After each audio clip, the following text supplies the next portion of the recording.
Something more? I have one note to make. So I'm pretty sure that it's not only Corrado and I who think that there's many resources in terms of books around Agile and Lean and stuff like this that we do know they are quite popular, but it would be also good to share with others. So what we've got is and it's an experiment, so please be patient with us. We thought about having kind of a virtual library of where we can capture and share all our recommendations for books. So this is now made as an event on both of our meetup pages. You can go there. It's called Collaborative Lean and Agile Library, a place for your book recommendations. There is a link in there where you can, it's a Google form where you can just fill it in with certain recommendations that you'd like to share. And then after we have some of the inputs, we'll just spread it out as a sort of a library for people to take suggestions when they're looking for anything in this topic. So that was from me. Yeah, may I ask you to add the link in the chat now and Yes. eventually at the Good end? idea. So Yeah. if you want to respond to the survey, you can do directly here. Okay, thank you. Thank you. Okay, James, I think that now it's your turn. All righty, let me share my screen.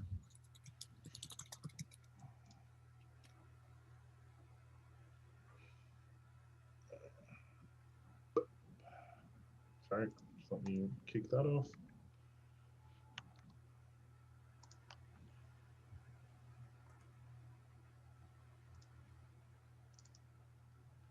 Can everyone see my screen? Yep. Yeah. James. Yep. Okay, perfect. So this talk actually came out of I guess a little bit of an ongoing joke that Michael, myself, and a few other coaches sort of had running between ourselves for a while, where, you know, we would go through, like, would go see a lot of different transformations, and we'll just start to notice similarities, but there was never really a name put to it. But we'd always see similar things in similar places.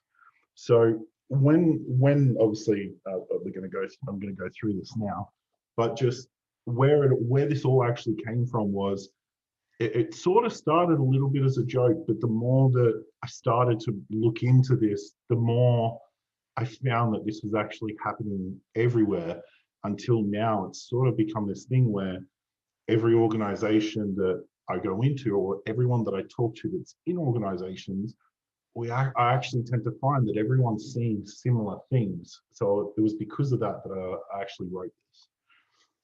So who am I? So my name's James Cowden. I'm an Agile and DevOps Enterprise Transformation Specialist.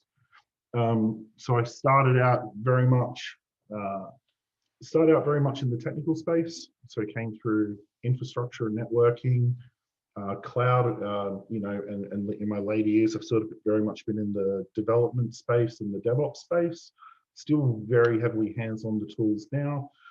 But I've also come through the business aspect where myself and Michael, we obviously have multiple companies in the crypto space and in the consulting and the training space and all of that.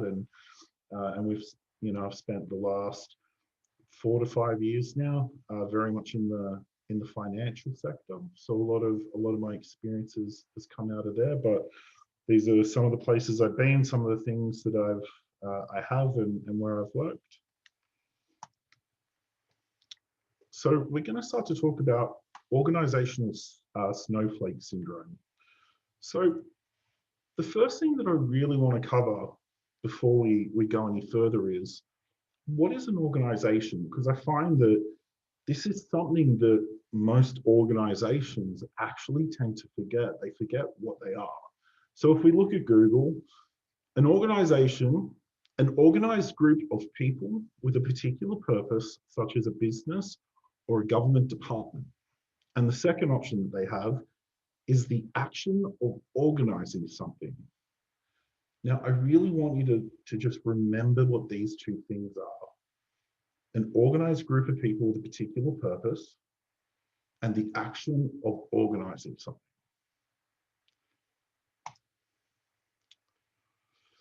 So what is organizational snowflake syndrome? So where the joke sort of started was I was at one bank and Michael was at another, and every time that I'd go into a meeting, I would always be hearing things where, you know, it would come up on subject. We need to look at moving from waterfall to agile. And you'd always hear certain things come up.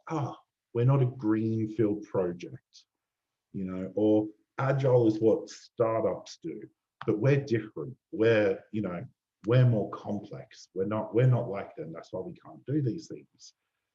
And at the time, I was sort of, when I was hearing it, I was like, it's an interesting sort of challenge. How do you overcome that? And then I'd be talking about these things with Michael, and Michael would actually be saying the same stuff. Oh, it's interesting you say that.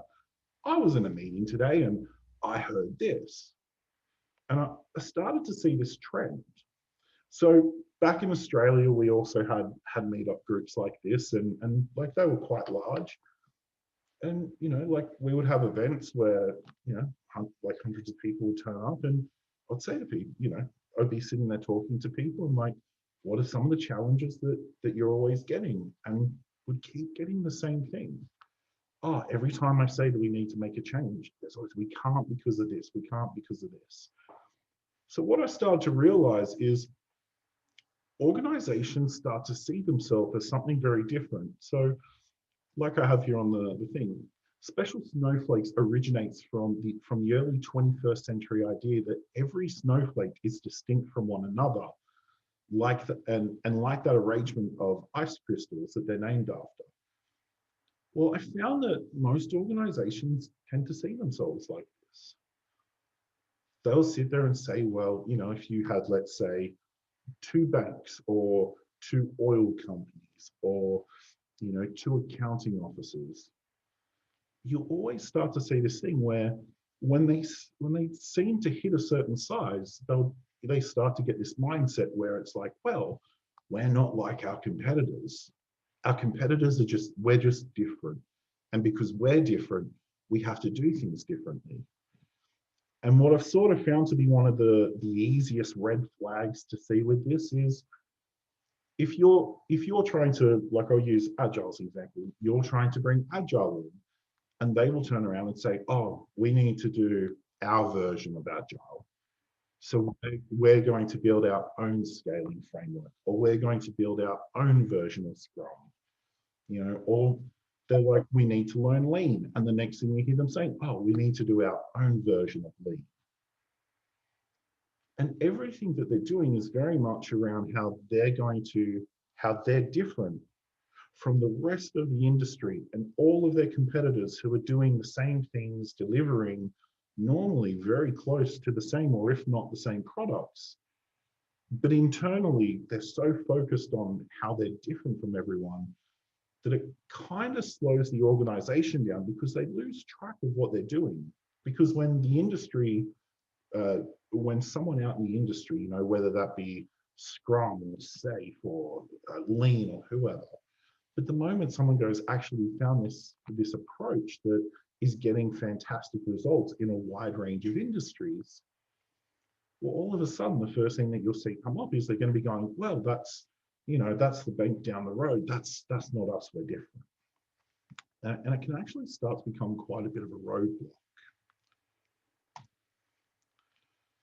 So over time, I started to hear the same things consistently coming up over and over and over and over and over. And what you'll find is we always start over here in, this is our current organization. And normally there's someone out in front of us, whether it be a Google or an Amazon or whoever the organization is trying to evolve to. But you'll always start to see certain messages come back whenever we're trying to push to grow, whenever we're trying to push to transform. you always start to see similar messages. And I found that now this isn't definitive, but I tend to find that where I find snowflake syndrome is very much running, I tend to find a lot of this languaging coming back. So the first thing is the current organization. For us to change, we're going to say, okay, well, for us to get from the current organization to become like the industry leader or the industry leader, we should prioritize our work and deliver the most value first. You know, this makes sense. But then you'll always start to hear back, well, that might work for them, but that won't work for us. Everything here is going to be a number one top priority. And it's like, oh, you know, but that thought process isn't going to help us.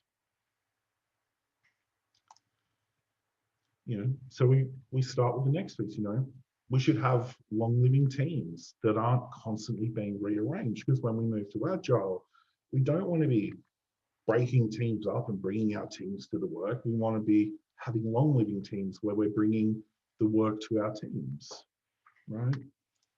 But then you start to hear things. Well, we are a very large, complex organization. So long living teams just won't work here for our types of projects. And even though you could be presenting all the information to them, this is the industry leaders, this has been things that's been around since the late 60s, like the current thought process of how most modern business management is run, well, the fundamental principles that this is built on hasn't actually changed since the mid 1800s.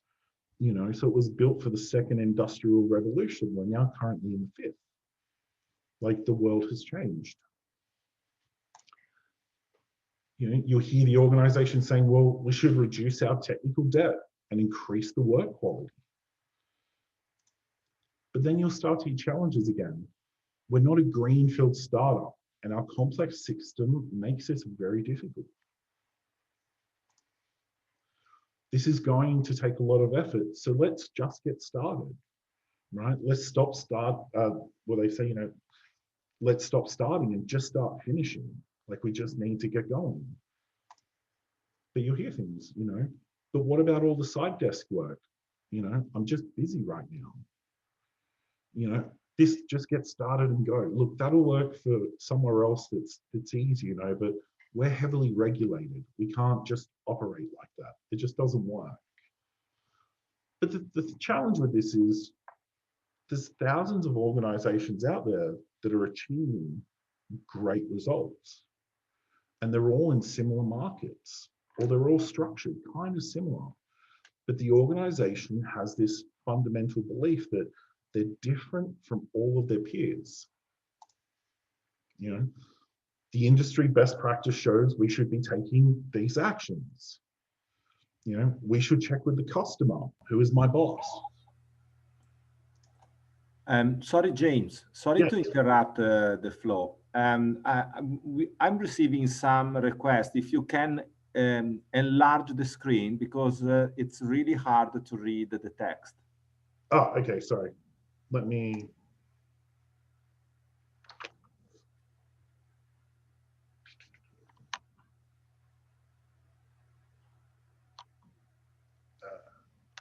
Hang on 1 second. Let me quickly change something. And it looks like a resolution issue more than. Yeah. Let me just. Sorry for the interruption. No, not at all. Not at all. So let me.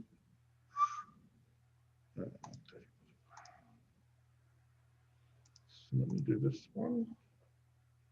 There was just sharing. There was a suggestion. Okay, I think this could be much better. Yeah. I think this one. Thank you, James. Please go ahead. Cool. Where were we up to? We were up to. All right. Yeah. I don't know why, but we are back to the old screen. Oh. Just when you hit the last enter, whatever it was so great until. What happened? I think I know what I did. I didn't save it properly. Change to landscape, keep changes. Yes. All right. I needed to save the settings. Thank you, James. No problems. Okay, so that's better for everyone? Yeah. Mm-hmm. Perfect. Thanks.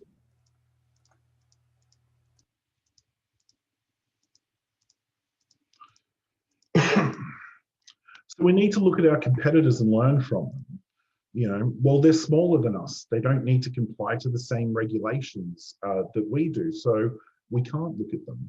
Now, for the next part of this, I'm going to give you, obviously, there's a bit more that I want to share. So it started as originally it was a little bit of a ha-ha, then all of a sudden it started to become quite serious. Now, with a lot of these comments that are coming up, these aren't just random things. So everything that I've actually pulled from, everywhere that I've pulled from my past, so everything you see on your screen is actually all the comments that were made by two competing banks that were actually they're in the UK here. So they are still currently active and running. But these are all the internal comments that they were making. And it wasn't just one, it was actually in both. Both organizations were both making the same comments about each other. So when we get into the next part, I've changed some of the names of it, but this is two true identical organizations in the same marketplace. But I've also seen this, and if you're not from the banking world, you're going to see that these structures are also the same as just about every other large organization that you'll see as well. So let's talk a little bit now about structures, because if there's this concept and this notion that, okay, we truly are different to our competitor, well, the first way that we should be able to see that we're different from them and it's impossible for us to have anything in common is the structure, because the organization will be structured very, very differently. So in this scenario, we're going to compare two divisions from two organizations that are in the same industry, right? Producing the same products, yet they believe they cannot be anything like the other, right? So let's look at organization A. So organization A has VP of Digital. The VP of Digital is responsible for 4 areas of the organization, so future technology, development, operations, and strategy. And inside of this, there's certain roles that fill up this portion of the organization. So you have your leader at the top, you have the areas that are going to be underneath of them that they're responsible for, and then you have all the roles that make up these areas. And then if we look at the other side of the organization, so that's sort of the digital forward-facing side. So if we look at the other side, let's look at more of the run side. Well, again, we're going to have some strategy and planning, we're going to have change, we're going to have reporting, and we're going to have organizational talent, right? So like all the recruitment and stuff like that. And again, there's going to be certain roles that are required to make up all of these areas. Now, the interesting thing is we look at the structure, we look at it and we go, okay, yep, this is organization A, this is what they look like. But if we start to take a look at, let's say, organization B, you know, okay, we got a different title, so we're no longer using VP, we're now using executives. And we've got some different names, you know, third horizon platforms, right? Which is like, what's our long-term out? What are we looking to go for? Squads and trains support continuous delivery of the digital portfolio. So we've got some different names in there. But when we start to look at the roles, all of a sudden it's like, well, actually, even though we have different names, it's still the same roles. And even though all the departments are called something different, they're actually quite similar because they're all doing the same, they're all doing similar things. And they're all made up of the same roles. And even if we then look at the other side of the organization, well, same thing. Admittedly, on this one, you know, they've actually collapsed one. So instead of having 4 divisions, they had 3. But again, all the roles are actually the same roles. Now, sometimes there might be some slightly different titles, but the actual criteria that these people are meeting, like the specifications of their jobs, again, it's actually the same role. So we keep, you know, the organizations keep saying we're very different, we're this individual, we are this snowflake, we're nothing like our competitors. And because they keep saying this, it's like, well, we can't do what they do, and everything that comes in the door, we have to customize it and make it ours because we're totally separate from the rest of the market, where this, you know, we are the individual. But internally, they actually kind of look the same. And you'll generally find most of these organizations, the policies are very similar. Like the culture will be a little different just because it's different people, but you know, the rules and regulations are going to be the same. The expectancy of the jobs are going to be the same. The pressures that everyone under is going to be the same.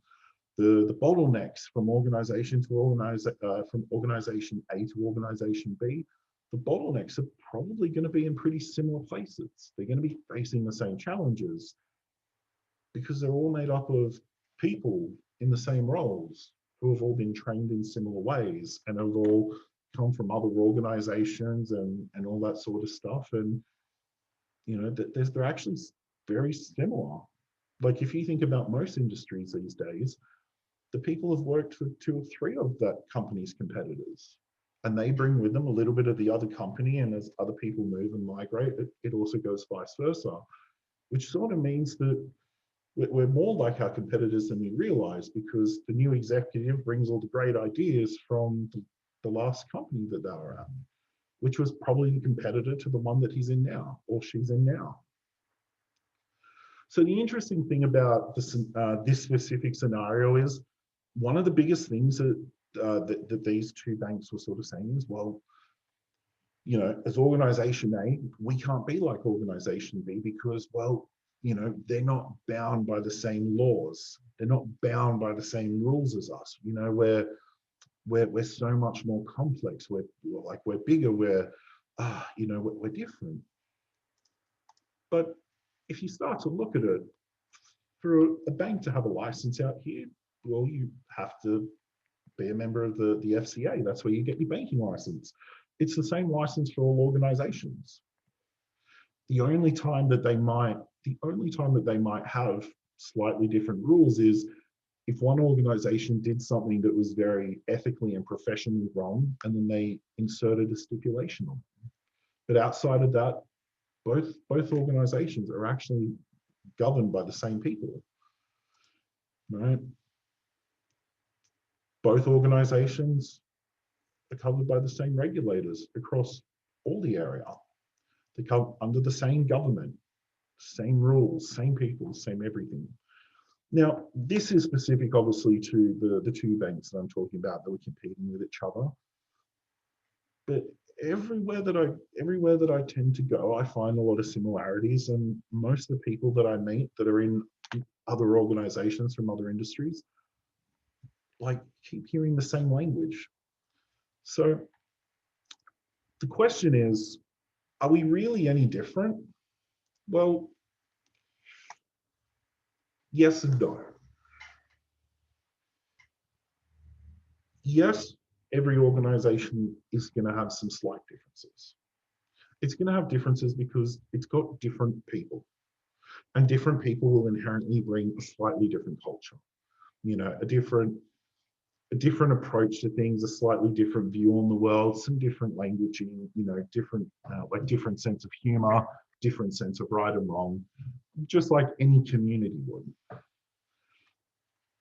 But are we truly any different from our competitors?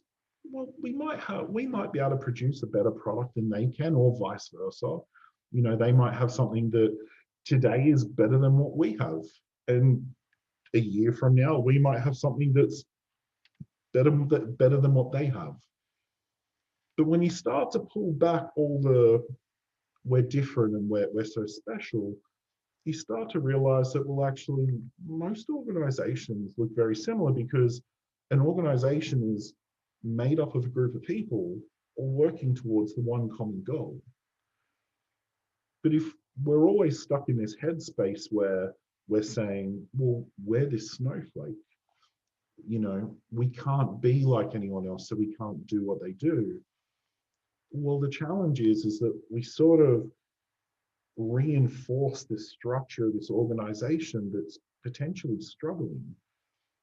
And it becomes very difficult for the organization to then be able to look at things like Agile, look at things like, you know, safe or lean or anything, but look at things and going, well, okay, you know, even if we're going to bring in the lean, you know, the lean startup and we want to run it at the portfolio level, as long as they're stuck in this space going, oh, we're different, we can't be like anyone else, they use that, but we're not Google.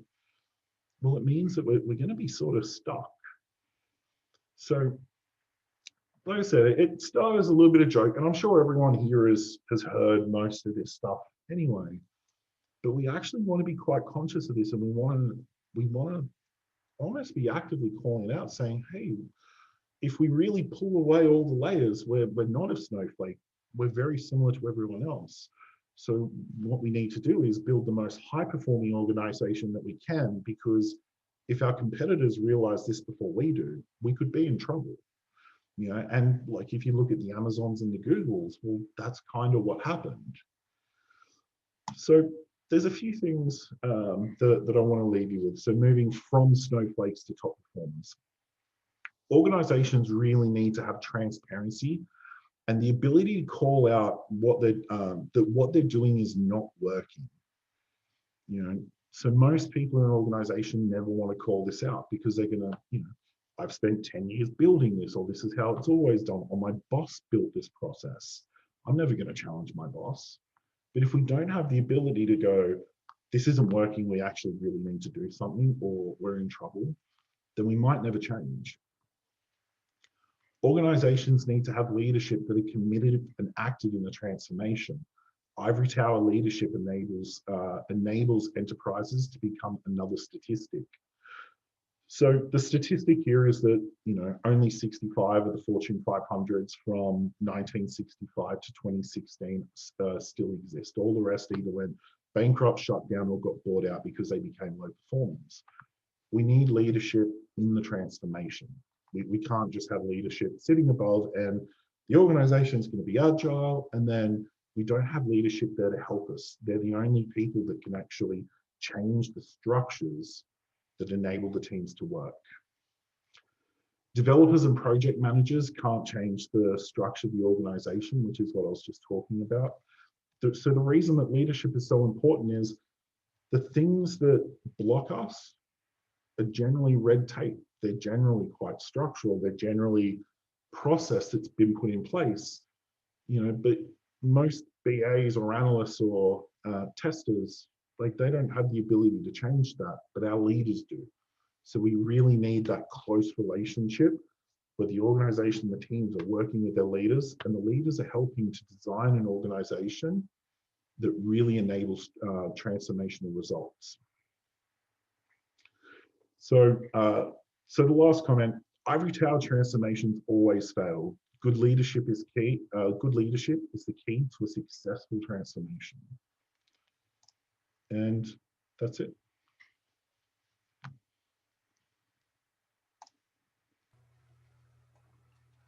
Thank you, James. Thank you. Any question? Apart from the screen, you can. I'll ask a question because I can see everyone else's, I can't see anyone else's face.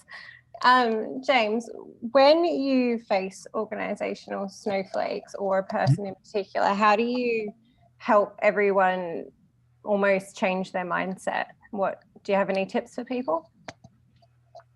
Yeah, so I find a little bit, it's actually a leadership conversation. So, so I'm trying to think the best way to do it. So normally I find it's going to happen two ways. So transformation is going to be from the bottom up, but it's also going to be from the top down, because teams are going to want improvement, they're going to want change, but they're also going to be hesitant to change. And this is where we need leadership in front of the teams going, we're going this way, this is the direction. Whatever you need, I'm going to support you. If you hit a roadblock, I'm here behind you. If someone's going to come in and want to jump up and down saying you're doing the wrong thing, well, I'm actually going to be standing next to you going, no, we're doing the right thing. We really need to move. So I find that a lot of the Snowflake, generally it's a lot of hesitation because people are quite cautious. They're scared to want to be the only person out on the thin and skinny branches going, let's march forward. So the Snowflake almost comes from playing it really safe. So generally I would be having a lot of conversations with the leader around, here's what we're seeing, but what's actually getting results out in the marketplace? Like, are we truly any different from our competitors? And what if they do this before we do? And normally I find that they're quite responsive to that because it's just something that, leaders are very smart. They generally understand quite quickly. So James, I haven't found, well, I mean, they are very smart, sure. It's just their ability to listen or get the opportunity to have that conversation. And that seems to be the holy grail, those opportunities for this conversation. Yeah. Unless you catch them in the elevator. Yeah. Yeah. So I'm trying to think how to answer that. So there's a few things that play with that, right? So the first piece that I generally find is leaders are on the hook for a lot of stuff. And when they go out into the marketplace, and admittedly, now I'm not saying anyone here has done this. This is just a bit more of the community as a generalization, not talking about anyone specifically. Early on in the Agile days, there was always a lot of this conversation around, get rid of leadership, empower the teams, cull everyone above the managers, let's go. Well, you need to think about it from their point of view. The organization's bringing these group of people in that are going to tell me that the way my teams have been operating for the last 15 years, when I've been hitting all my milestones, been hitting all my dates, I've been doing it wrong, saying that I need to change everything that I'm doing.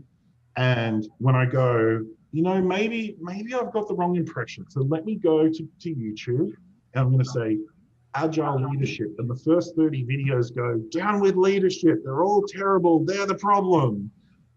Would you want to talk to you in the hallway? Or would it be like, oh, it's that person with a torn shirt, stay away from them. Like, that's dangerous. They got disruption on their shirt, run away, right? Where what I find normally happens is, like, if you can get yourself in the mindset of these people are on the hook to executives or the C-suite or the board, and they're on the hook for a lot of money and a lot of outcomes. And executives and leadership are only as good as their last transformation, right?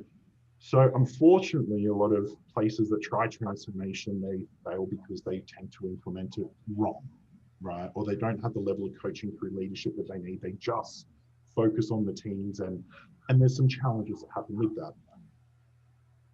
So it's this piece where it's almost like, as a coach, as a transformation specialist, right?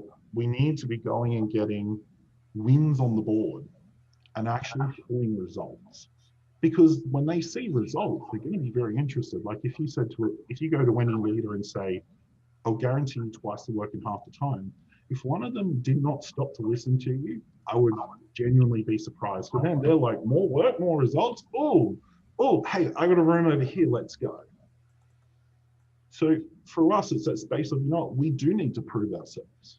We need to go in, we need to get the wins on the board, show them that you can actually trust us because, you put your career in my hands, and if I mess this up, I could be messing up your career, right?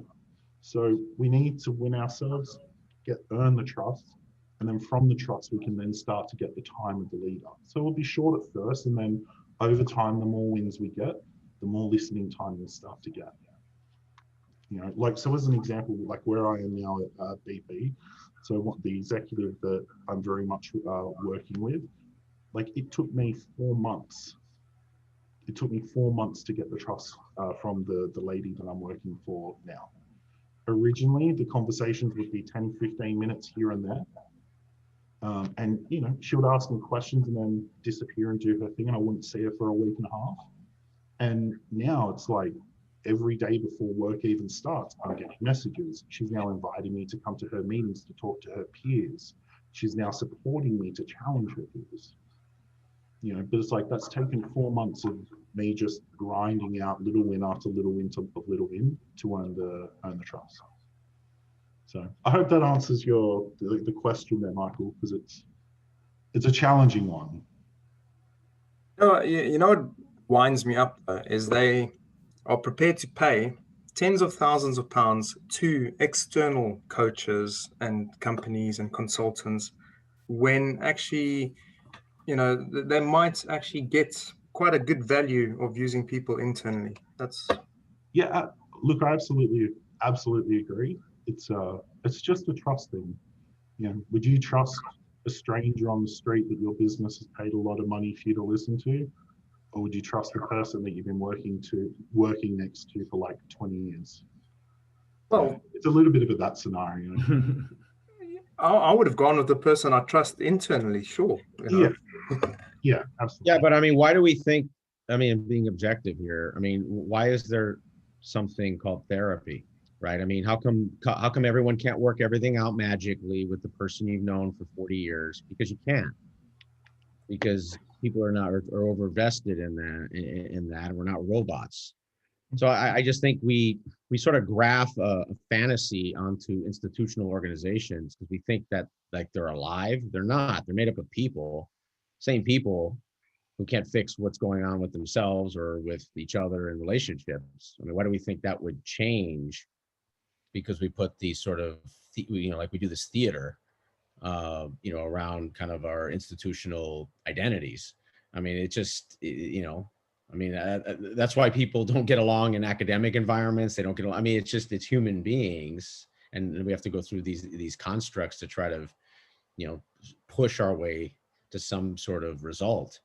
I mean, I'm wondering, one of the things that I find really fascinating is how people, how to help people gain market sensing and market awareness.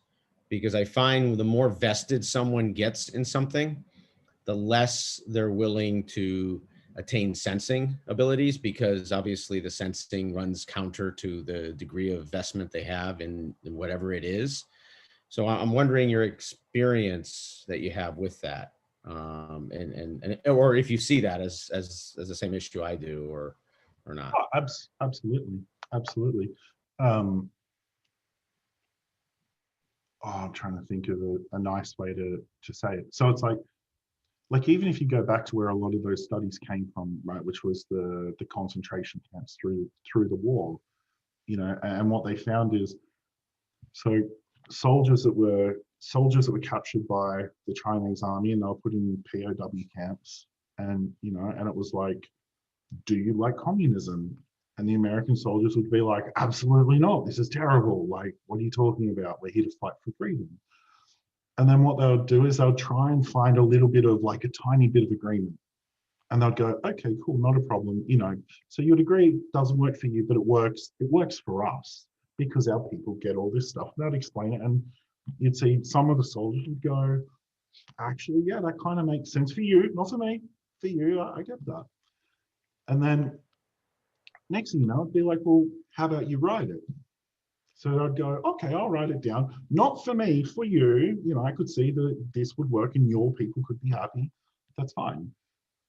Well, they would then go and just share that with people on the radio. This person said this was their name, and this is what they wrote, and here's their statement, and they've signed it. And they found that even up until recently, before these people had passed away, that they would actually still sit there and say, well, communism would be a good thing for China because they've written it down, because they've said something and they've had to stick to it, and it's out there in the public and they don't want to go against their word. So it's like, yeah, there's totally that whole psychological element. I totally agree. It's a very fascinating space. Yeah.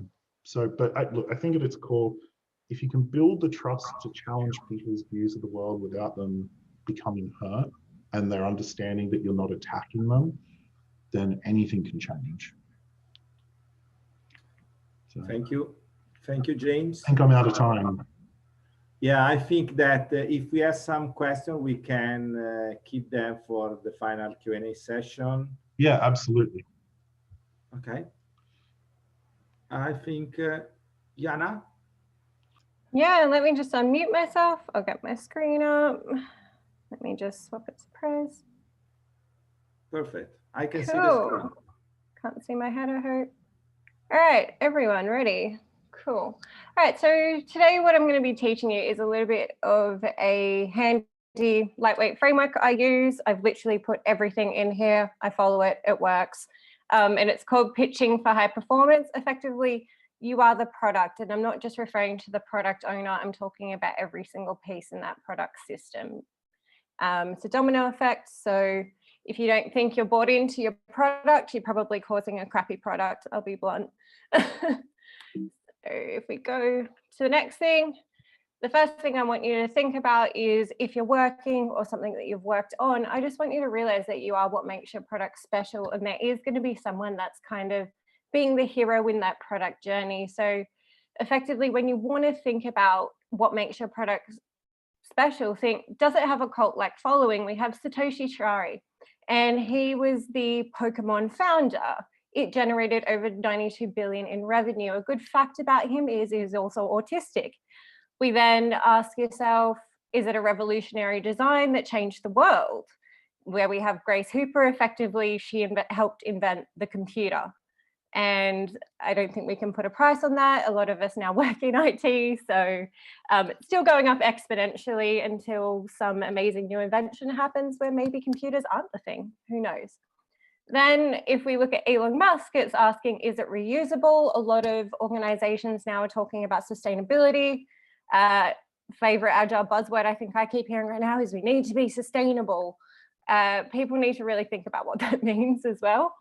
And effectively, Elon Musk has, although he wasn't the person who developed the first ever reusable rocket, he was the first to take it up and successfully lift and land it, and also make it to a point where it's becoming more affordable. And that's the whole idea, is he wants to take people to Mars and populate it, so there has to be a backwards and forwards. He's done some other things, but really Elon Musk has been a front runner for that. And then, is it fun and affordable for children? So children are a huge market, they're up and coming. And I love Lonnie G. Johnson. He was actually an aerospace engineer for NASA. He invented the Super Soaker. It effectively to date is still one of the highest selling toys in the world. And he generated 1 billion in sales.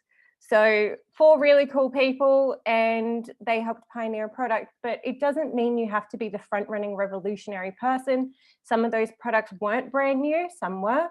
It's just, how do you market it? How do you get that buy-in, and how do you get that purpose? So I really want you to think about what you're working on right now. How could you make it special? Does it fall into one of these categories? Is there a different category? And even if you're internally and you're working on things, it should be serving a purpose. So effectively, I'm going to go through, it's going to be some stories, I'm going to have some content, and I'm going to throw in some tips and tricks. You don't have to worry about trying to read everything on the slides. I'll pass it over to Corrado and he'll post it out. This is a talk that I would really love you to take the time to go back through and pick out the things that are relevant. I just wanted to get it up, talk about some key points for you, and give you some cool content. So me, I'm kind of just going to glance over it. So I'll be referring to my time working in fintech, which I like to say is where I've seen product done best when it comes to innovation and design. We worked together with our vendors. Our product owners had to sell directly to clients, and our actual portfolio was aligned to marketing. So there was no IT product owner. It was all marketing, so that we were taking the whole product lifecycle from idea all the way through to execution to drop dead date and follow on. There was no break, there was no handoff in silos. When we look at institutions, so obviously you're seeing a bit more of some institutions I've worked on, there's silos, it's slow, it's chunky, there's politics, and there isn't time for that anymore. The market is changing. So really what I do want to focus on, and I want you to have a think about, is how do you feel in yourself and what your product is? For me, I want to be the change and transformation the world needs. I want to inspire other people to do that, because I can't be everywhere. So I'm going to start with the story about why you can't actually be institutionalized anymore. And GoPro is a really, really good example. I don't know if you've heard of it. Effectively, GoPro CEO Nick Woodman failed to grasp the severity of the situation. This is how fast your product can drop. This is how fast, if you miss a moment, it can absolutely decimate you. So in 2015, for a record, he had 16% year-on-year revenue growth. And in the fourth quarter actually represented the highest revenue in his company's history since launching. What we then notice as we start to go through this is on 7th of August, 2015, and then on, it completely tanked. And I want you to look at late majority and laggards in the what we call the technology adoption lifecycle. They have failed to generate any new product. And what actually happened was GoPro's customers were complaining that it was too hard to upload images, it was too difficult, and they were shouting for kind of a simple product when you think about it. I want to quickly and easily upload and edit my photos. It took them about 2 years to get that feature out, and by this point, new technology is starting hitting the markets, which were the drones, and GoPro wanted to create a drone in the market. Now, what had happened over time with revenue growth is it became from a more of a fintech, or not a fintech, a startup, where it's like innovative, it grew in size, it grew in scale, and become more institutionalized. This caused the CEO, Nick Woodman, should have been the front runner. He should have been the pioneer of revolutionary technology for whatever GoPro could do. He became separated from his people and the customer. What actually happened was GoPro became so focused on deadlines, they launched the faulty drone. They priced it at 800 USD. And when this drone had launched, it didn't work. So what had happened when the drone didn't work, they wanted to beat one of their largest competitors, which was a Chinese company. Their drone didn't work. The Chinese company was second to market. They undercut the price by £300 to drop it to £500. It was better, it was workable. And GoPro actually couldn't get their product back on the market for 6 months. They did not have a drone product, they missed the market curve. And there's a key message here. Just because you're trying to chase the early majority with a product, don't be focused on the deadline if you're not ready. Do not go to market with something that's not usable. And that is the most important thing. Apparently, they had tested it. It had not. It was tested in silos. It was tested in separate pieces. And when it came together, it looked like it could work, but it really, really didn't. It fell apart. It stopped working. And that's effectively what I like to call the screaming death of GoPro. They have not recovered since. As you can see, they're very much in the laggard market and there's no coming back. So when we look at institutions, they're very focused on the deadline no matter what. They're either really, really late to market and they don't try and be savvy by beating it in price or taking the customer's feedback on whatever their competitor was and adding features. They might just be a fast follower, exactly the same, but you don't want to do that if someone's launching a laggard product that's not going to generate anything. So moral of the story is pitch kind of helps you not be a GoPro, and it gives you steps and actions no matter where you are in the organization on how to start thinking differently and to try and what I like to call head off this downward spiral of death. And the CEO is accountable. Like, just because you're not on the floor, you should know what's happening. So what is pitch? I like to keep it kind of snazzy. Pitch to make your product pop. And effectively, this will give you high performance in your product, but also your team. So you've heard heaps of pitching frameworks before. I've got 2 really common ones. They all follow the same kind of theme, but with what I've done for you is actually giving you a bit of a heat scoring, where to start and some stuff to do. So Donald Milliner, he talks about building brands. So it's about a character, it's about problem, what's the plan, and how do you make it to success. Then on the right-hand side, you've got a general sales pitch framework. Again, it's all about the problem. You'll hear, how can we do it? Proof points. You need to blend products with data and the customer needs. You cannot just sell a vision and not have things that are sustainable to back it, or you won't get the buy-in. So pitch is, what problem does your product solve for the user and the customer? Innovation, you need to innovate and iterate ideas in multiple ways. Technology, it is your friend. Utilize tools available to capture data and make it transparent. Challenge your own limiting beliefs and discover mastery to remove other people's and harmonize. Be a part of the team and the system, not above it. So effectively, GoPro CEO, he was definitely above his system. He had stopped being a part of that team. He stopped following the product cycle of what he'd had, and he put blind faith without ever probably what we would call go to the gamba. He didn't walk the floor.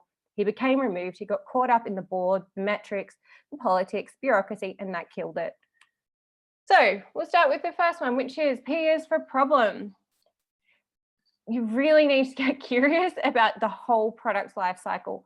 What do I mean by that? Where does your product actually sit? Is it satisfaction?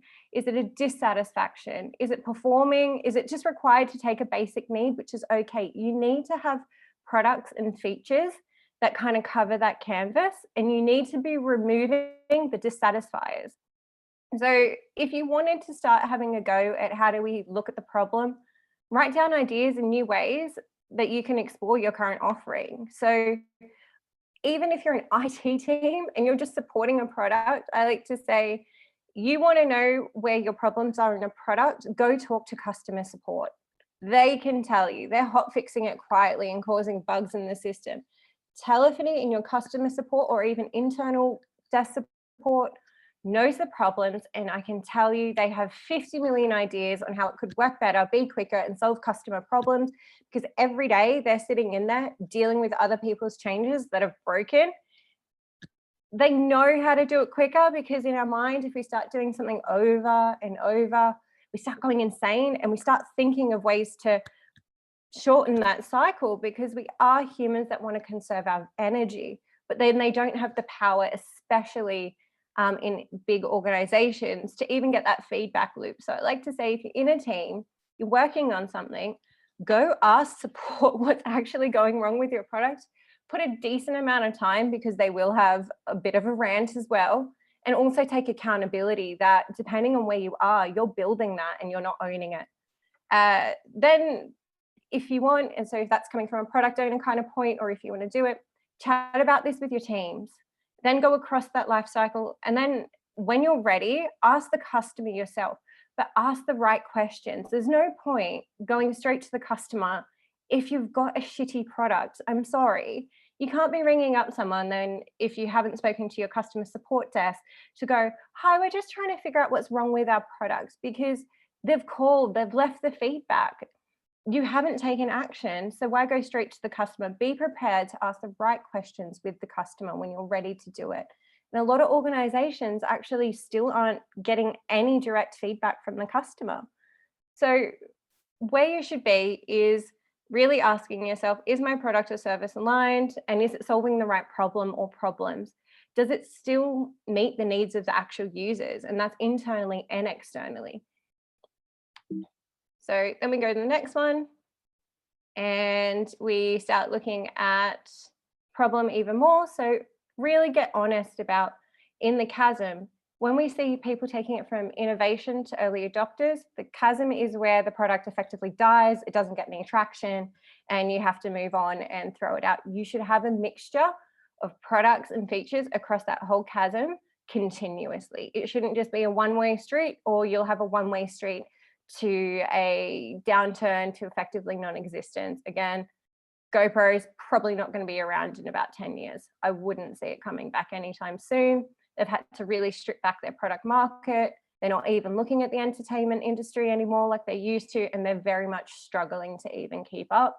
We then have Asian companies who are doing very good copies for a lot cheaper. So we also have to now look in a global market. It's not just a Western market anymore. Someone can take your product, they might not care about copyright, they might just innovate it slightly to avoid it, and they could beat you to market in price, in quality, and speed.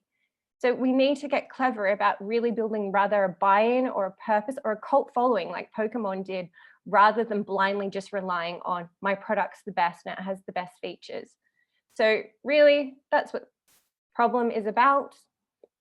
And then when we talk about innovation, it's innovate and iterate ideas in multiple ways. You need to be creative. And I like to say, when innovating, also, if you have risks or issues and things, really put these up at the same time and start thinking about, how do you design those problems out? So when I talk about risk, these are customer risks, these are market risks, these are bugs or defects that you know about. Put it all in there when you're doing innovation, only to get people thinking about how do we design it right. And you need to design your timeline accordingly. So don't think that just because you're going to hit the deadline is going to be a great product. You need to be testing. You need to make sure that your vision's clear. You need to make sure the roadmap is visible to everyone that's involved with that product lifecycle. I think there's a very big problem. Like most organizations I've seen don't go past beginner. For example, I worked in one of the big banks and I'd be like, do you know when your product's launching? They'll be like, oh, our go live date is XXX. And I go, is that go live to be live or is that you putting it in the release? And they go, oh, that's us putting it in the release. And then when they push it out to release, we call that go live. And I'm like, okay, so how do you get feedback? Oh, we don't, marketing gets that. So really you're going live with a product that I wouldn't really call going live because you haven't grabbed any feedback yet. So I find that hilarious. And the way to close that gap between other teams or silos is you as a product owner, or when you're supporting a product owner, need to learn to coach them how to sell it, how to tell stories about it, how to bring it to life. And then they need to practice this with the team. So this is a bit of a joke about being in the elevator. If you see someone, you need to have an elevator pitch. You need to be selling internally. You need to be selling externally as well. If you can't sell it to people in your organization, if it's already got a bad rap, you're not really going to get buy-in anyway because it's already got a bad taste in people's mouths. So when we start moving through this, explore ideas and actual feasibility, design out crappy quality. A lot of the time when we're looking at products or services that we're offering both internally and externally, it's usually something already existing. You need to put quality back in. You can't keep, what I like to say, building a cake without baking it. Doesn't work. You can't put icing on batter and expect to bake a cake and it look all pretty and delicious. You need to follow the steps accordingly. You need to make sure the quality is in there.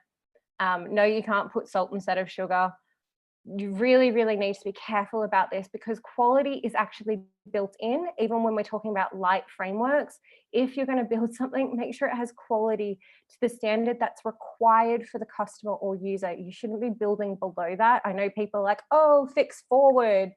No, only fix forward if it meets the bare minimum. Else you're going to piss off your customer a lot sooner than before you can design it out. And in organizations, it's so hard to go live with a product or a service or a feature and then fix it within 2 weeks. It's very rare. It usually takes months and months before they can take out the bugs again. So unless you've got a very fast turnover cycle, do not recommend letting those defects go through. If it's a bug that is going to make your functionality and piss off the customer, I like to say, don't put it in there. Just take the extra week to iron those things out because that's going to be the difference. And you don't want to miss that opportunity and start to get customers swapping. We have more choice than ever before. I like to say bad customer service companies make it hard for you to exit their company. They will spend more money to make you have to jump through so many hoops just to leave their company rather than spend that much time and energy on making sure they had a good, worthy product that would satisfy you. I like to call it the trap. It's not a great experience. I'm sure we've all had it. It's like trying to swap a bank account. It should be fast. It should be easy. But they make you jump through so many hoops to actually swap to a bank. And you're only swapping because they didn't supply the service or the support that you actually wanted as a customer.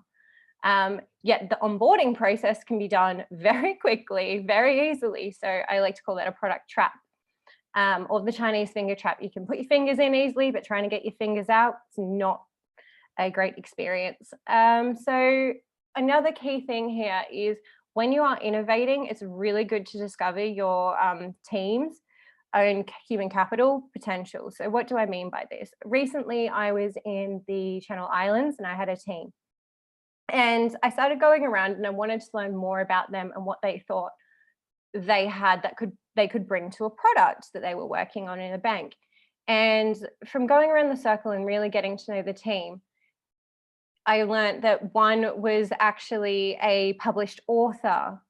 he was actually IT support, and he was a published author. He had amazing university degree for English. So when it came to actually writing really snazzy catchphrases or anything to do with the product or the feature, he was one of the best people to be able to train the team on how to do things quickly, how to write properly, and just have really great ideas. That was a good example. I think my product owner, she wanted to be a race car driver on the side, and so she actually loved going race car driving on the weekends. And so for me, I use that as a way to explain or sell her on ideas about her product roadmap and how it was more like a race and how you should be winning and how to pace yourself in laps rather than just jumping the gun. And it's finding little sales niches and getting to know people in your team on a more personal level that you can tap into, like almost these potential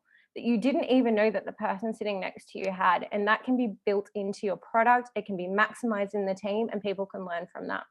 I can't stress that enough. Just because you've been working in a team with someone for 5 years doesn't mean you know them. So in the islands, which is Isle of Man, with this team, they had been working together for 15 years. And when we did that session, that was the first time they were learning details about each other that they could bring to the table. So don't just make the assumption. Sometimes people just aren't comfortable and you need to be that person that's going to facilitate that. So it has a lot of power. It really does. Then if you want, when you're starting to go into innovation, try team of teams, how you align your team is your sale. They should be selling in those team of teams, scrum of scrums. You need to get people curious. If you're doing the right thing, people want to learn from that, and it shouldn't be a closed gate. You shouldn't be trying to hide your team away. Now, at times you need to put barriers up to make sure you're working and not getting distracted, but you can't bodyguard your team the whole time. They need to be out there. They need to start being a bit more vulnerable, and they have to be open to feedback. Now, feedback is a choice, but they should be leaving avenues for the business to come, to give ideas, to really think about it, because when you're taking those ideas from certain people or executives or whoever, you can build that into that pitch of going, hey, we tried your idea and it looks like this. And if it doesn't look like a great idea, just show them anyway so they can see how it's materialized. And as a product owner, 50% is with the team, 50% is with the stakeholders, including customers. So that 50% you need as a team and as well as a scrum master or a coach to make sure that you have a product owner that's armed and ready with the right facts, the right data to really go out, because their job is selling a lot. And a product owner also has to learn how to say no. So when they're saying no, they need the best ability to do that, and they need the most facts, and they need savvy ways to do it. That information comes from both the customer and the team to be able to sell it back. So when people are complaining in a team about their product owner, if they're never in the team, that's an issue. If they're never going out to the stakeholder or the users and getting that feedback or bringing those people to the team especially, then what's the point? You've got a separation there, and you should be really, really looking at your team to start with first, I like to say. And then spending cross team. So go understand your product across the life cycle. Again, go talk to the marketing team if they're a different avenue. What campaigns, what sales, what do you think is great about this feature? We shouldn't be reinventing the wheel. I find a lot of the time IT either reinventing the wheel, or they're actually so separated from the messaging that's going out to the public customer that by the time they built the function, it's just this pretty wrapping over the top, but it doesn't quite tie in, and it needs to be seamless across the journey. It should be one product or one service, one message, internally and externally. And then what I mean by go public is if we're looking at things like Monzo, they started announcing features and asking features, and they were due to the date. They had open live feedback. We shouldn't be in more institutionalized organizations shying away from this. So if you can stick to a date and you can get accurate, be bold and tackle a niche, look for something different, announce that, but also go public. And what I mean by that is ask the public, ask your customers, and have something very transparent and interactive. But I like to say, just be prepared to meet the expectations. If you're not delivering the best way, you can't do that. I think coming from a fintech background, this works great. We would actually be approached by banks who couldn't build features fast enough. So our job was to build the features. They were a platform user of ours, and we would actually help them go out to market with their customer base, get those feedback and launch it, and get trial and error as well. And so this shouldn't be something people shy away from. And even in like fintech or banks, if you can't go fast enough, it doesn't mean you get a consultancy completely to manage your product externally. It should be done together. It should be joint, because I can tell you from someone coming from a fintech that sold services, we want to be selling the next best thing. We don't want to be dealing with just dead slow features all the time, because as we're selling in creative features, that becomes our product and marketing in our product, and we want to sell that across our customer base. And so we can't be tailorizing for big, heavy organizations, because customers don't use it. And a lot of the time, especially working in fintech, we had to explain that customers aren't using that anymore. Customers don't like that feature, but here is the feature that customers are using. And how about trying that in a bit of a test and learn? We'll release it to a small segment of your users and see what happens. And then if they like it, then we'll implement it. It takes a lot of energy to change people's thinking into doing this. And there's technology now as well that allows you to support that. So really, really get savvy. When you're innovating, there's all types of customer journeys you can use. You can look at data, you can do call listening, get curious, grow that curiosity, sail around it, innovate, but make sure that you've got a good product and feature set that can support it. And get the people that need to be involved early. If you're building a product, you should be knowing how sales is selling your product at the start. But most people have a project manager, a program manager, or they have this brilliant idea, but the sales guys haven't even been involved yet. The salespeople are the ones that are writing the messaging and actively selling. So you don't want a sales guy that's selling the wrong message to a product, because that's not going to meet customer expectations. Technology. So this is some of the ways that we can back up. So when you're selling, you need to have technology to support it. You can't just think it's a great idea. Please don't just use NPS, because it's not the best marker, but it is handy if people are saying they hate your product and they wouldn't recommend it. But if you've got a vanity metric for your NPS especially, don't just use that. So technology is your friend. There's so many free tools available. If you really look at an organization, even big organizations, people complain, oh, we don't have this tool or that tool. If you really start to ask around and get curious, you will find so many tools available. Microsoft has free tools, Google Analytics. There are so many tools, if you just start having the right conversations in your organization, that you can use, that all of a sudden, just because you had an idea of a type of technology in mind, doesn't mean there's not something else that's already available. So have those conversations in the wider team as well. Try and find out what they're using. And again, if you're doing the step before, which is innovation, you'll learn a lot of people in sales, marketing, like if you have relationship managers or even on the front desk, also have data tools that they're captioning that you might not be aware of in IT. So I always like to say, what are your reports or metrics on? How do you get baseline for performance? And a lot of the time, there are so many little measures in there that you knew nothing about. So I like to say, do market research for yourself. If you've got a product or a service, Google it, like literally, and find out who does it the best. There's so many tools available that can do SWOT analysis for you now. You can see who your competitors are. Like, if you don't know who your competitor is and by how much, there's a problem within yourself as well as your team. So you need to be bringing that information. Explore and validate the numbers as well. So please make friends with finance. They're not scary. The closer you can get, or if you can get a finance guy in the team, especially for a product owner, they should know their numbers. They should have the numbers, and you should be checking for vanity metrics. These will be built up into KPIs. I like to say, when a product hits metal management, this is where the messaging changes, and they kind of put lipstick on a pig and they dress it all up and they present it, and all of a sudden these measures look amazing in the portfolio. And as you can see with GoPro, he didn't think he had a problem. The numbers were checking out, but really there was this fundamental problem bubbling under the surface. And so you can dress it up as much as you want, but if you miss that opportunity, it can be the death of your company.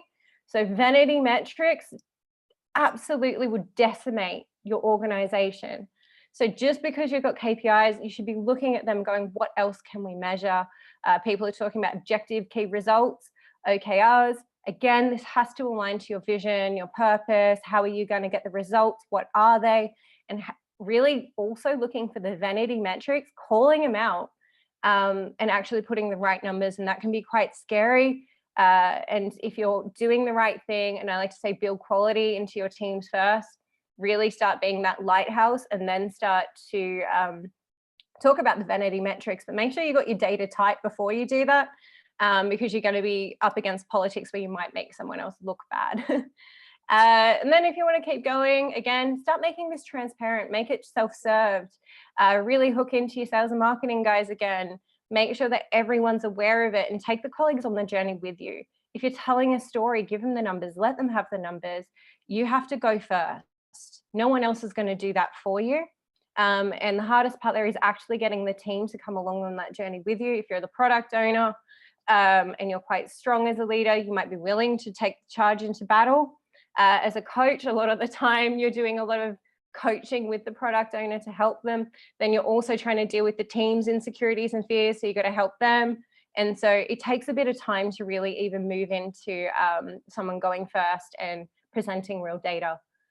Then if you want, I like to say for an expert level, I like get the board's attention. You should be aligning your messaging to the same messaging that's going to the stakeholder in the exec summaries. Most people, this is public, you can Google it on your own company you're working in, but when was the last time you actually looked at the content? When was the last time you had a read to pick up on the language that's being used?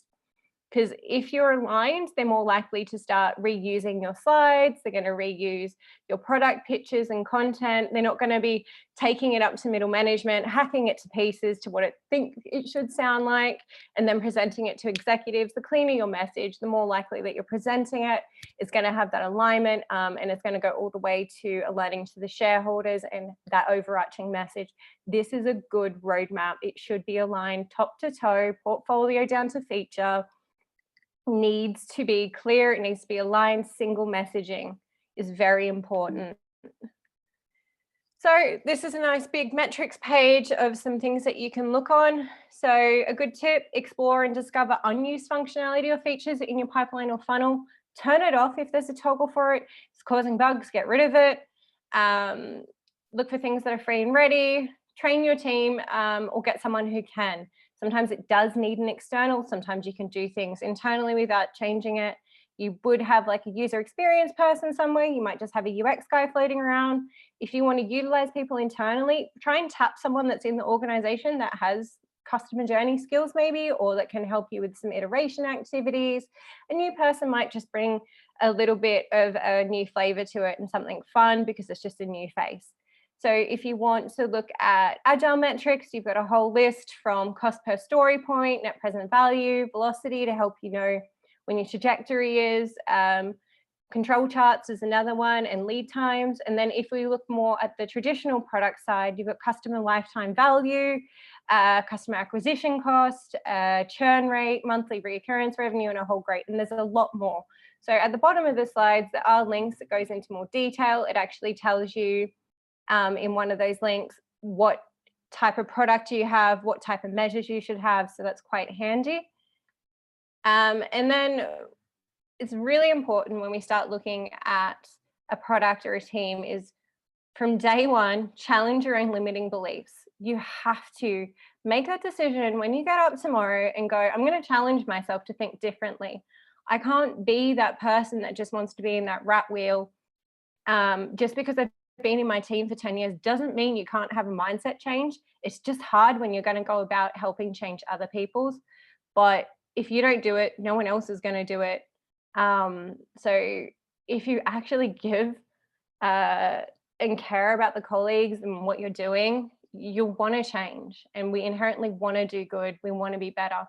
So really it's to discover your own mastery here.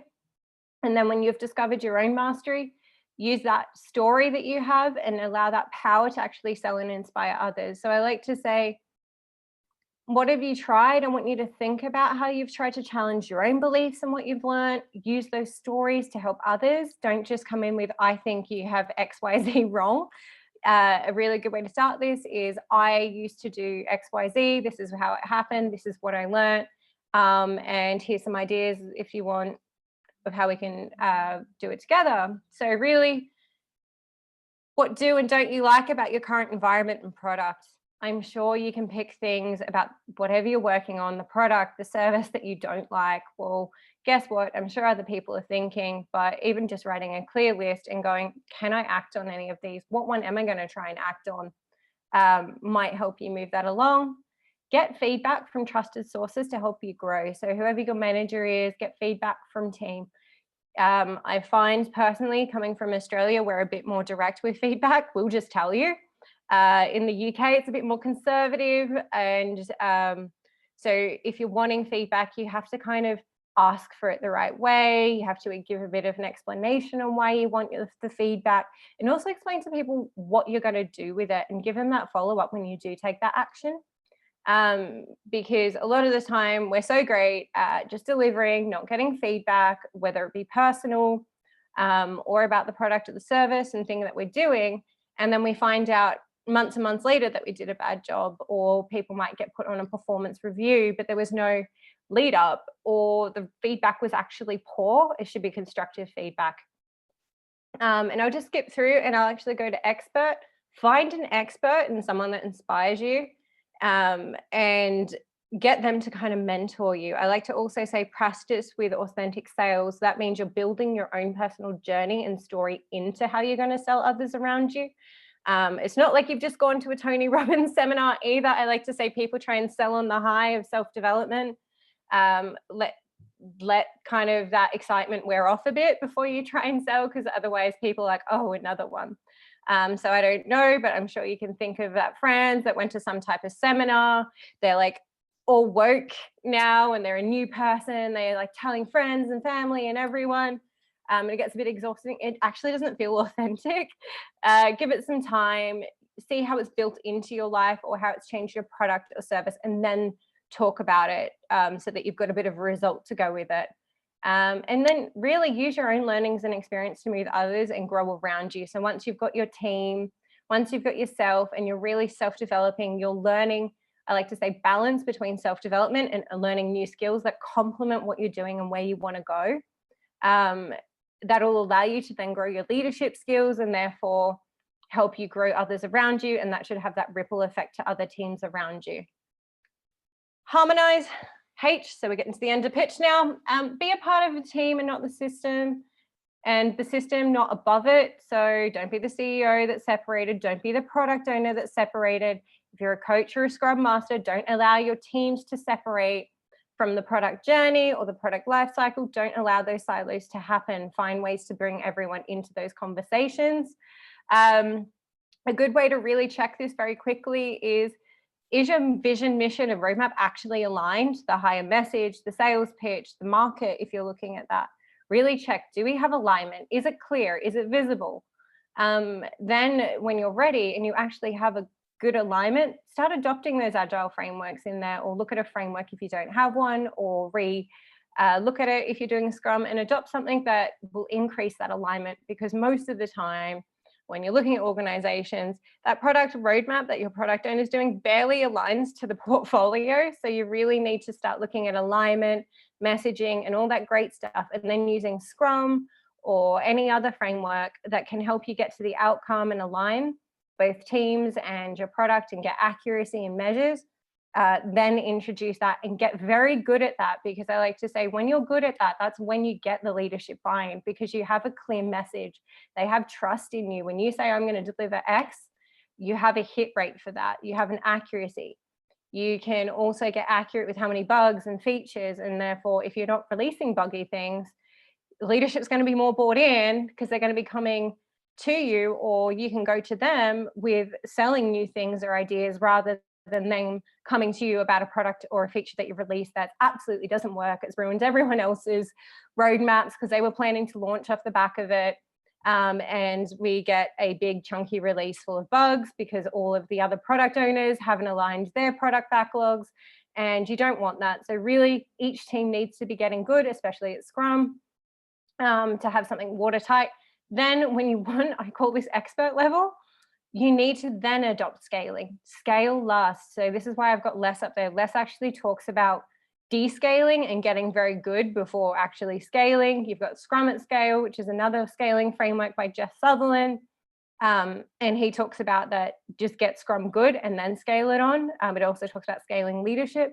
And then SAFe is the latest, is trending. I think it's the most easiest to map across to institutional organizations especially, but they all assume that you've got Scrum and Agile good. So if you don't have it and you're trying to scale, focus on getting your team good first, and then helping others, because as people, a lot of the time scaling frameworks, I like to say, get thrown at teams in like an OD or a cut, and people just get fear, resentment, it doesn't really work, and everyone would rather complain than actually buckle down and go, okay, so how do we get good? And honestly, printing the Scrum guide, even when Scrum teams are going, oh, we're the best, I found, just going through it one by one and turning it into a tick list, there are things to improve that people aren't getting right. If you can do Scrum well, you have no problem scaling and you have very good alignment, but it's very rare you'll see Scrum done well, and you have to do it incrementally. And it's very much more complex when people have tried to scale before it's ready. This is why if you are an Agile coach, think about what steps on how to get alignment, how do you bring the product owners in, and what other things need to happen. And really, really start with the teams that you're working on first to get it to a good level, and then see how you can help others, because there's always going to be different teams with different experience. I like to say Scrum Masters, they are meant to be the master of Scrum. They're again at different levels. So where you can, help them out as well, help them produce the metrics that you need to tell a story, and be that agent. And it's the same if you're a product owner or if you're a Scrum Master or a team member. Every person has the ability to adopt a good practice and help build that into the team.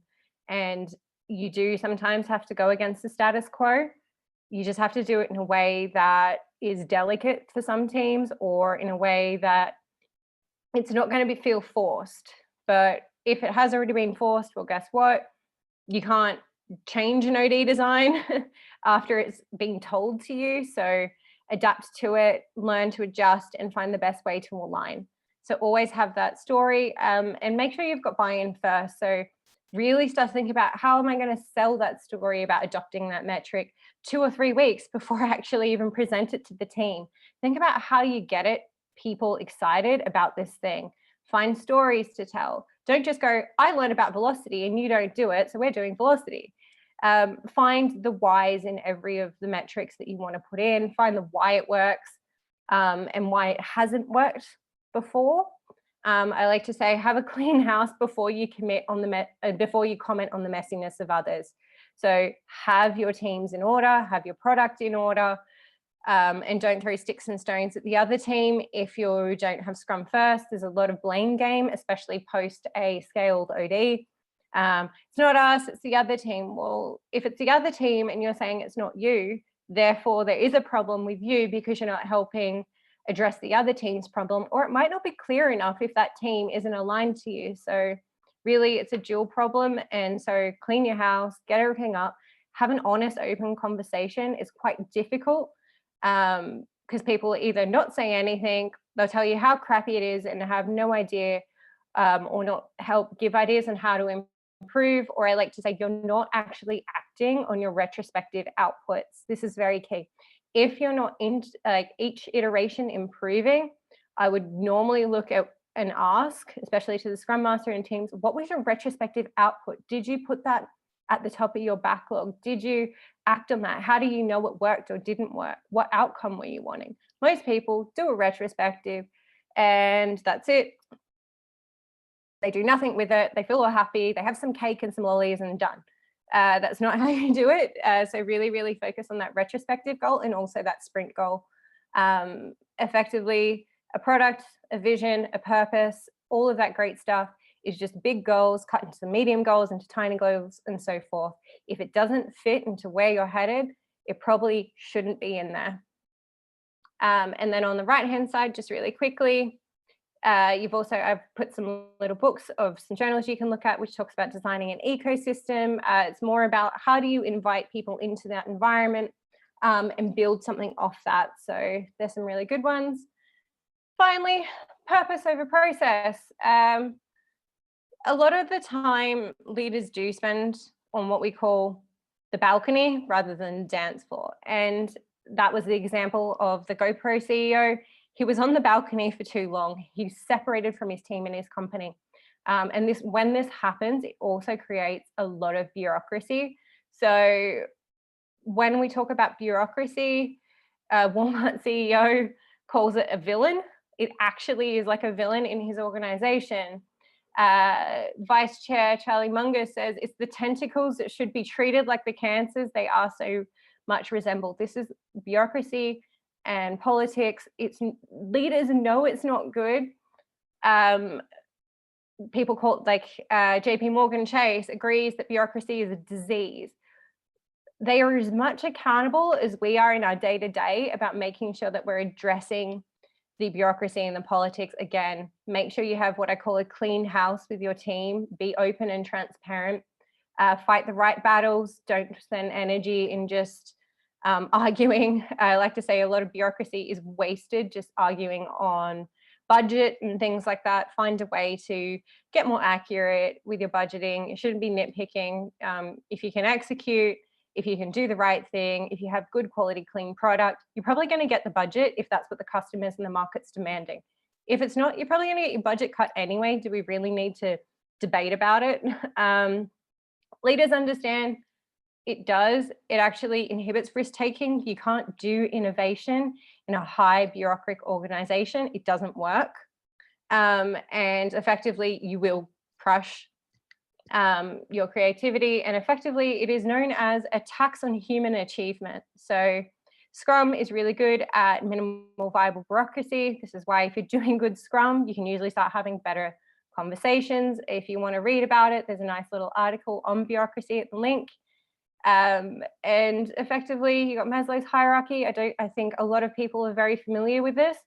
Your Scrum Master should really be helping teams go through forming and storming and getting to norming and performing. So every time we add a new person or a new skill or technique to our teams, you're going to get a drop out of performing and effectively go back through that performance of team on the right-hand side with Tuckman's. And then when you're looking at Maslow, this is why getting to know people's human capital, what makes them feel bought in, what makes them feel achieved, how do you create purpose? How do you create purpose in the work for people that might not be bought into the product? Is finding what feature or skill they have and just putting it in there. At the end now, so I've put my favorites to help you get thinking. If you want a good way to brainstorm it, you've got your series and shows on the right-hand side. Some are Netflix, some are Apple. I've got some online toolkits that I love. So Expressia actually has customer journey and persona templates. They look amazing and they're pretty and they're free. They've got paid ones, but the free ones are great.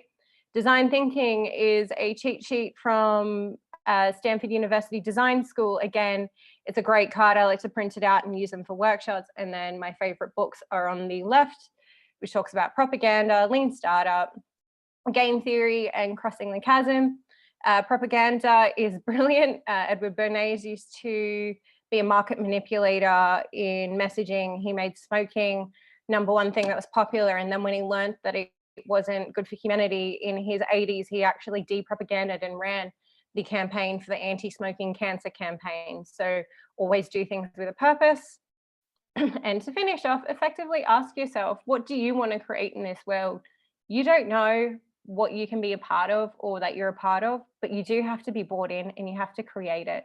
So if you can change how people feel, if you can tap into people's purpose as well as your own, you can take the crappiest product or service and start creating some joy and excitement and some happiness. You will get buy-in. It's just how do you make it personal to this person, the team, and having conversations. We want to be good. We want to solve problems, and everything has a problem to solve. So don't feel wrapped in. So that's the end of mine. Thanks, guys. Thank you, Jana. Thank you. Really, let me say, I really like the beginning and the end. Just let me say this comment, because actually I made this question to myself 10 days ago. Okay, just to give you the context, there were the TEDx Countdown event that was about the climate change. And one of the questions there is what you can do for the climate change. That it's a little, let me say, it's not really far from here. Any question for Jana? Please unmute. That was a lot of content. Thanks very much. Thanks. I'll like I said, I'll give it to the guys to post, as well as on my LinkedIn. You'll see it just so that you can take it, go through it, steal what works for you, and just try some little bits from it. Yeah, actually, I have a very quick question. Sure. You mentioned different framework, but you didn't mention the Pitchler framework. So that was it, the acronym, which is purpose, innovation, technology, harmonize, and I think I just missed challenge. Challenge and harmonize. So that's actually a very light work framework. If you start from with a P and go all the way to the H, and then think about purpose over process, that'll guide you through a healthy backlog. That is, and then everything else just makes up. So it's just a little run sheet for you. Yeah, it's easy also to remember.